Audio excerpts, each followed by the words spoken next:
سب سے پہلے آپ کو بتائیں بھارتی پراکسی جماعت الاحرار کی میں نے پاکستان کراچی پر وار، پاکستان رینجرز سندھ کے کیمپ پر حملہ ناکام، جاں بازوں نے فوری کارروائی کر کے 3 دہشت گرد ٹھکانے لگا دیے، ایک زخمی حالت میں پکڑا گیا۔ شدید جھڑپ کے دوران قوم کے 3 بیٹوں نے اپنی جانیں وطن پر نچھاور کر دیں، 4 زخمی ہوئے ہیں۔ فیلڈ مارشل سید عاصم منیر کا شہداء کی عظیم قربانی پر خراج عقیدت، ISPR کے مطابق قربانیاں رائے گاہ ہرگز نہیں جائیں گی، ہر شہادت کا بدلہ لیا جائے گا۔ صدر مملکت آصف علی زرداری، وزیر اعظم شہباز شریف، چیئرمین سینٹ یوسف رضا گیلانی اور وفاقی وزیر داخلہ محسن نقوی کا کراچی رینجرز کیمپ پر حملہ ناکام بناتے ہوئے جام شہادت نوش کرنے والوں کو خراج عقیدت، کہا قوم سپاہیوں کی قربانیوں کو کبھی فراموش نہیں کرے گی اور بیرونی سرپرستی میں سرگرم دہشت گرد عناصر کی مذموم عزائم کبھی کامیاب نہیں ہوں گے۔ قومی قیادت نے شہداء کے اہل خانہ سے دلی ہمدردی اور تعزیت اور زخمی اہلکاروں کی جلد صحت یابی کے لیے دعا کی۔ قومی قیادت نے کہا رینجرز جوانوں نے ایک بار پھر پیشہ ورانہ صلاحیت، بہادری اور فرسناشی کا مظاہرہ کیا ہے، 3 دہشت گرد ہلاک اور 1 کو گرفتار کر کے فتنہ ہندوستان کے عزائم خاک میں ملا دیے۔ قوم دہشت گردی کے خلاف سیکیورٹی فورسز اور قانون نافذ کرنے والے اداروں کے شانہ بشانہ کھڑی ہے، شہداء کا خون رائے گاہ نہیں جائے گا، دہشت گردی کا پوری قوت سے خاتمہ کیا جائے گا۔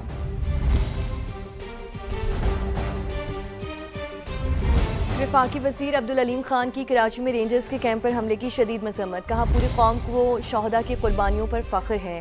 اپنے پیغام میں وفاقی وزیر عبدالعلیم خان نے واضح کیا دہشت گردی کسی صورت قبول نہیں، منہ توڑ جواب دیتے رہیں گے۔ وفاقی وزیر عبدالعلیم خان نے شہداء کے اہل خانہ سے بھی ہمدردی کا اظہار کرتے ہوئے زخمیوں کی جلد صحت یابی کے لیے دعا کی۔ عبدالعلیم خان کا کہنا تھا کہ سیکیورٹی اداروں کی قربانیاں کبھی فراموش نہیں کی جائیں گی، اللہ تعالیٰ وطن عزیز کی حفاظت فرمائے۔ مانسون جولائی کے پہلے ہفتے میں شروع ہوگا، محکمہ موسمیات کے مطابق رواں سال مانسون میں معمول سے کم بارشیں ہوں گی۔ DG میٹ ڈاکٹر افضال نے سماعت سے گفتگو کرتے ہوئے بتایا کہ گلگت بلتستان اور بالائی خیبر پختونخوا میں معمول کے مطابق بارش ہوگی، البتہ ملک کے میدانی علاقوں میں بارش کم ہونے کا امکان ہے۔ مانسون کے درجہ حرارت بھی معمول سے زیادہ رہنے کا امکان ہے۔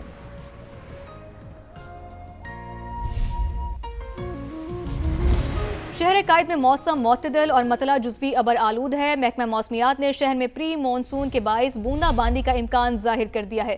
مزید جانتے ہیں فروا علی سے۔ جی فروا، بتائیے کیسا موسم ہے؟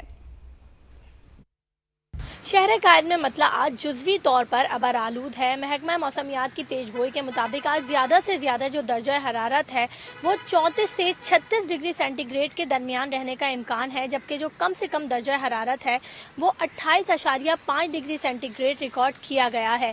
مغرب کی جانب سے 19 سے 20 کلومیٹر فی گھنٹہ کی رفتار سے وقفے سے ہواؤں کا سلسلہ بھی جاری ہے، جس کی وجہ سے گرمی کا جو احساس ہے وہ کم ہو رہا ہے۔ ہوا میں نمی کا تناسب 70% سے زائد ہے۔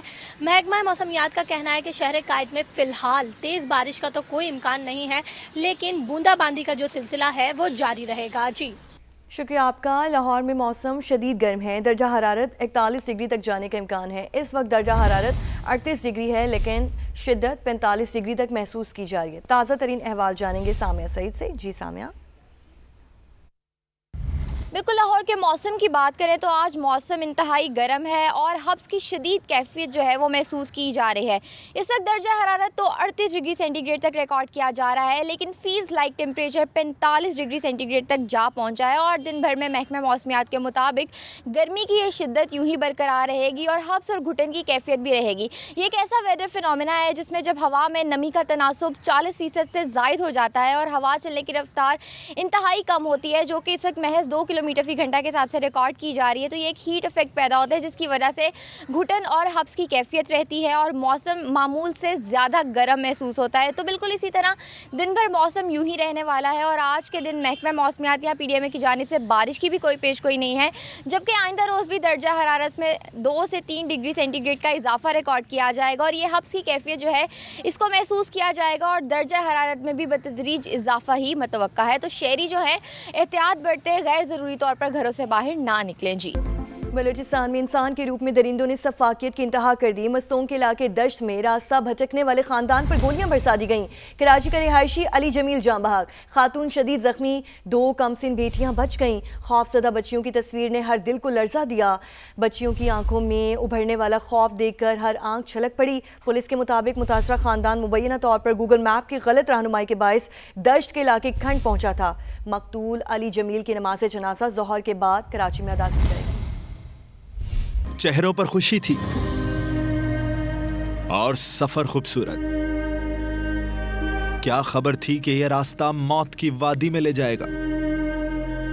ان معصوم بچیوں کی یہ تصویر دل چھلنی کر رہی ہے. باپ مر چکا, ماں زندگی اور موت کی کشمکش میں ہے. کراچی کا موبائل ڈیلر علی مرتضی جمیل فیملی کے ساتھ کوئٹہ گھومنے گیا. راستے کا احوال اور مناظر کیمرے میں قید کیے, مگر تقدیر میں بھیانک انجام لکھا تھا.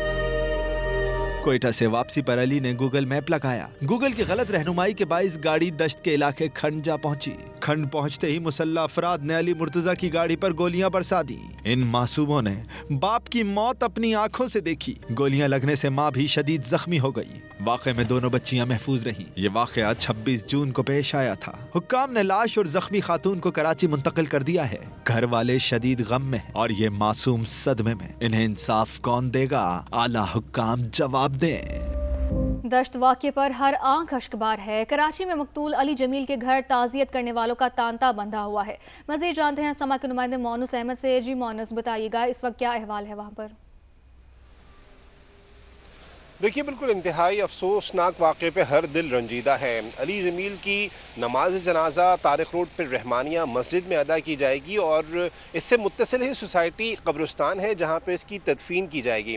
جو تاجر اس کے دوست بھی تھے اور موبائل مارکیٹ میں ہوتے تھے, ان سے ہماری بات ہوئی. ان کا یہ کہنا ہے کہ ان کے ایک بڑے بھائی ہیں جو کہ امریکہ میں مقیم تھے. گزشتہ رات وہ 2 بجے پہنچے ہیں. ہنگامی صورتحال میں اس کے اہل خانہ بھی ہیں اور جو ان کی اہلیہ تھیں اس واقعے میں شدید زخمی تھیں. وہ اس وقت بھی زندگی اور موت کی کشمکش میں نجی اسپتال میں زیر علاج ہے. 5 گولیاں انہیں لگی ہیں, یہ بتایا جا رہا ہے. جبکہ دونوں بچیاں وہ خوش قسمتی سے محفوظ رہی ہیں. غیر متنازع شخصیت تھی. 25 سال کا یہ نوجوان تھا اور بڑی تعداد میں شناسائی تھی. تاجر رہنما بھی, ان کی آمد بھی متوقع ہے نماز جنازہ میں. ساتھ ساتھ جو سیاسی اور سماجی حلقے ہیں, نہ صرف انہوں نے اظہار مذمت کیا ہے, تعزیت کا اظہار کیا ہے ان کے اہل خانہ سے, تو ان کی آمد بھی یہاں پہ متوقع ہے. رحمانیہ مسجد میں لگ بھگ 1:15 بجے ظہر کی نماز ہوتی ہے. اس کے بعد جنازہ ادا کیا جائے گا اور اس کے بعد تدفین سوسائٹی قبرستان میں ہوگی. جو ہماری بات ہوئی ہے تاجروں سے, وہ یہ بتا رہے ہیں کہ گوگل میپ کی غلط رہنمائی کے سبب یہ دشت کے علاقے میں پہنچا تھا جہاں پہ. اپڈیٹس کے لیے آپ کا بہت شکریہ. گلگت بلتستان کے گورنر کی دوڑ میں مسلم لیگ نون کے کئی اہم رہنما شامل. سیاسی سرگرمیاں تیز, مختلف گروپس نے رابطے تیز کر دیے. حتمی نام کا اعلان مرکزی قیادت مشاورت کے بعد کرے گی. آپ کو اپڈیٹ کریں ہم خبر سے. اس وقت آپ کو بتائیں کہ گلگت بلتستان کے گورنر کی دوڑ میں مسلم لیگ نون کے کئی اہم رہنما شامل. سیاسی سرگرمیاں تیز کر دی گئی ہیں. مختلف گروپس نے رابطے تیز کر دیے ہیں, جبکہ حتمی نام کا اعلان مرکزی قیادت مشاورت کے بعد کرے گی. آپ کو یہاں اپڈیٹ کریں اس خبر سے متعلق کہ گلگت بلتستان کے گورنر کی دوڑ نون لیگ میں سیاسی جوڑ توڑ تیز ہو چکا ہے. گورنر کے لیے مشاورت کا عمل جاری ہے. مختلف گروپس نے رابطے تیز کر دیے ہیں.